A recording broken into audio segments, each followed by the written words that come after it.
कभी अगर बनना हो तो बाज बनना, लेकिन कभी तोता मत बनना। तोता बोलता तो बहुत है, लेकिन ज्यादा ऊंचाई तक उड़ नहीं सकता। बाज बोलता बहुत कम है, लेकिन सबसे ऊंचाई पर उड़ता है, और बाकी पंछियों का राजा होता है एक बाज। आज मैं आपको 5 ऐसे पॉइंट्स बताऊंगा जो कि हर इंसान को बाज से सीखना चाहिए, और लाइफ की बहुत बड़ी लर्निंग है इन 5 पॉइंट्स में। पहला लेसन, ईगल फ्लाई अलोन। बाज अकेले उड़ता है और बाकी पंछियों के मुकाबले सबसे ऊंचाई पर उड़ता है। बाज अकेले उड़ेगा, लेकिन कभी भी चिड़िया और छोटे पंछियों के साथ नहीं उड़ेगा। बाज हमेशा या तो बाज के साथ उड़ता है या फिर अकेला उड़ता है। और इस समय यह सीख मिलती है कि छोटी सोच वाले लोगों से हमेशा दूर रहें और अकेले रहो, क्योंकि यही वो समय है जब खुद को जानने का असली मौका मिलता है। दूसरा लेसन, बाज का विजन बहुत ज्यादा क्लियर होता है और बहुत ज्यादा स्ट्रांग होता है। बाज अपने शिकार को 5 किलोमीटर दूर से ही देख लेता है, और जब एक बार उसे अपना लक्ष्य दिख जाता है तो उसके बाद चाहे रास्ते में कितनी भी मुश्किलें क्यों ना आए, वो अपने लक्ष्य को हासिल करके ही दम लेता है। इससे भी एक बहुत बड़ी सीख मिलती है कि अपना विजन क्लियर रखो और उसे हासिल करने में फिर चाहे कितनी भी मुश्किलें क्यों ना आए, पीछे मत हटो उस बाज की तरह। तीसरा लेसन, बाज कभी भी मरे हुए जानवरों को नहीं खाता, वो हमेशा जिंदा शिकार करता है। और इससे हमें यह सीख मिलती है कि जो हमारा पास्ट है वो मर चुका है, तो अपने उन मरे हुए सड़े हुए थॉट्स पर ध्यान मत दो और अपनी आने वाली ताजी फ्रेश जिंदगी पर ध्यान लगाओ।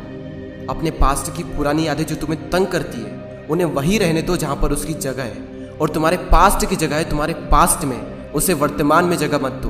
क्योंकि एक बार अगर तुम्हारा पास्ट तुम्हारे प्रेजेंट में आ गया तो तुम्हारा पास्ट तुम्हें कभी प्रेजेंट में नहीं रहने देगा।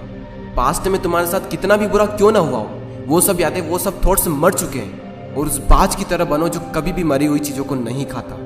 चौथा लेसन, जब आंधी तूफान आते हैं तो बाज बहुत ज्यादा एक्साइटेड हो जाता है।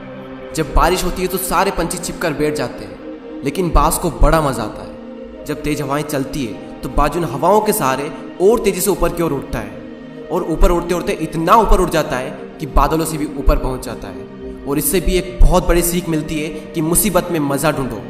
और नेपोलियन हिल ने एक बार कहा था कि हर बड़ी चुनौती अपने साथ में एक बहुत बड़ा अवसर लेकर आती है।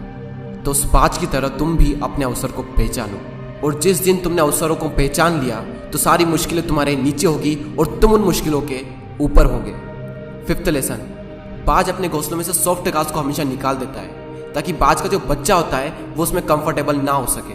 क्योंकि अगर वो घोंसले में कंफर्टेबल हो गया तो वो वहीं रहना पसंद करेगा, लेकिन बाज ऐसा कभी होने नहीं देता। बाज एक पंछी है और उसे भी ये बात पता है कि there is no growth in comfort zone. लेकिन हम तो इंसान है ना, और इंसान होने के बावजूद भी कई सारे लोग इस बात को समझते ही नहीं। आप जितना ज़्यादा कंफर्ट जोन में रहोगे, आपकी लाइफ आने वाले टाइम में उतनी ही ज़्यादा अनकंफर्टेबल हो जाएगी।